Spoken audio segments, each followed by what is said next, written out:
The 2025 Spanish GP in Barcelona was a wild one with lots to talk about. Many unexpected things happened on a weekend that was highly anticipated thanks to the flexi-wing technical directive. As always, Max Verstappen was the main character in most of the race and the major drama that unfolded. The tap he gave George Russell in the final laps will be talked about for a long time. I have an idea why Verstappen did it and what he tried to accomplish. I'm Wimbo. Here's 3 seconds to leave a like. I'm writing this straight after the after show and I'm running through the race quickly off the top of my head. Piastri had a great start, Norris a little less. Verstappen took advantage and stole P2 from Norris.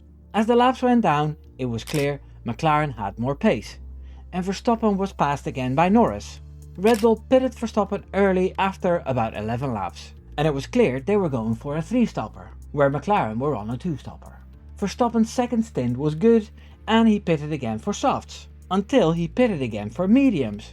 With 40 odd laps to go, it was clear he needed to stop again. He had great pace catching up to the front and slotted in behind the Papaya duo in P3, and things looked good. He was the first one to pit again for softs and the McLarens followed. The order stayed the same. Then Antonelli crashed into the gravel and this caused a chain of events that led to all the drama.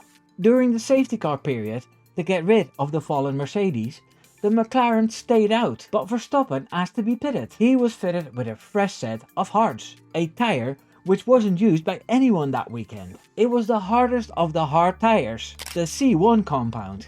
So we were all a little bit worried when we saw that, and for good reason as it turned out. There were 6 laps of racing left when Piastri waited a long time to slow everyone down and then he ran away. Verstappen on hard tyres had no grip and miraculously kept the car on track after a massive wobble coming onto the straight. This gave Leclerc on softs in P4 the opportunity to come alongside Verstappen and the pair touched before Leclerc passed Verstappen. This really pissed Verstappen off, as you're not supposed to touch when overtaking on a straight. In the next turn, George Russell smelled an opportunity and barged in, also touching Verstappen, so he took the escape road and stayed ahead. Verstappen in P4 had to work hard to stay in that position, but was told to give the position to Russell. This saw Max see red, and the frustration got to him. He lured Russell to overtake him, and then in the turn, he didn't turn in and delicately tapped Russell's W16, wheels on wheels, as to say, you banged into me, now I bang into you. The stewards were quick to give Verstappen a 10-second penalty for causing a collision, and he finished P10. That was the race as I've experienced it. Now let's dive into everything that happened leading up to Verstappen's frustration. Let's start at the start here. The RB21 Verstappen is driving is decent in his hands, but it's a monster that only he can tame somewhat. Yuki Tsunoda qualified in P20 after being unable to get any pace out of the thing all weekend. A problem the last 3 Red Bull packages had for all Max's poor teammates. The team made promises every time they had meetings, big upgrades were promised, and they would do everything they could to make the car easier to drive and more competitive. The TD this weekend was promised to shake things up as well. As it turns out, McLaren was right, and they didn't lose any performance at all. Red Bull is well and truly beaten by the Woking team. Fair play to them. Fair is fair. Now, Max obviously realized that too this weekend, that his championship was over and all he could do now was make the best out of it. Which he did. He drove his heart out in that slightly slower car, and the strategy was to his liking as well. It was racy, as he called it. The team then made a questionable decision to put him on hards after he'd been complaining all race about a lack of grip on softs and mediums. I think this was a Ferrari-like blunder. Another blunder in a season where pit stops have gone wrong, the car is dodgy, and the Red Bull leadership dropped Perez and Lawson against Max's wishes. So the patience is running out. Verstappen has tried and tried to keep things positive and is always dodging questions about whether he's leaving Red Bull or not, and then they mess up yet another thing. Okay, so he's on the hard tires and gets touched by Leclerc. That angered him, and then Russell pushed him off track on top of that. He took the escape route, and as it turned out later, the team asking him to give up the position was wrong. The FIA have said in the document about the 10-second penalty and the points on his license that Verstappen had every right to stay where he was. All this made Verstappen lose his Verstappen temper. He thought, fuck this. You guys put me on these tires, now you tell me to give back a position I shouldn't have to give back? Here you go, George. Here's a tit for tat. I don't even think it was all directed at Russell, but more to the team. I'll talk more about his motivations later.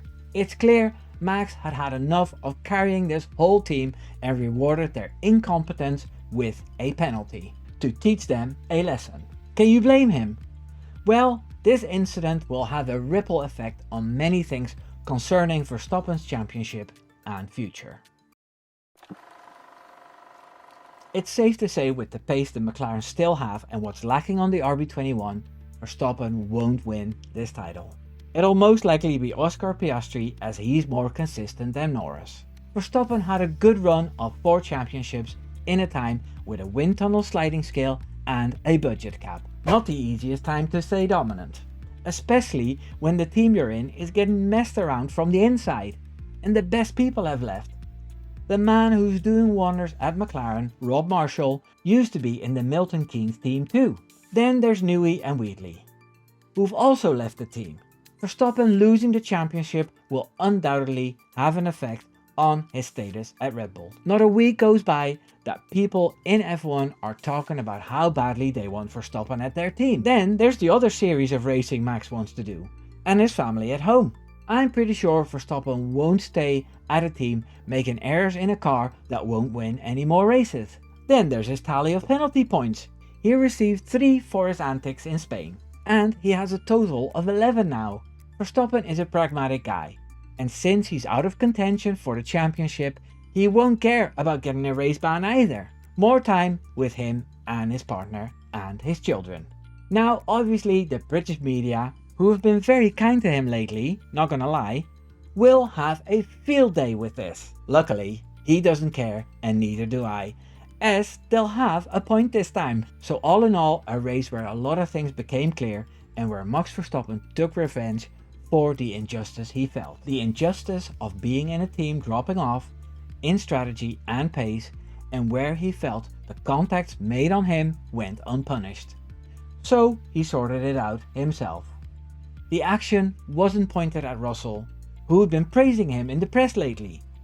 It was a desperate red mist move on every single thing that had frustrated him up until now. Horner was nowhere to be found after the race, and if I were him, I'd stay out of the Verstappen's way for a while.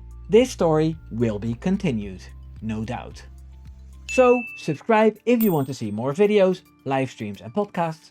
I also want to let you know that you can become a member to get early access to my videos and extra members only videos. Take care now. Doei doei.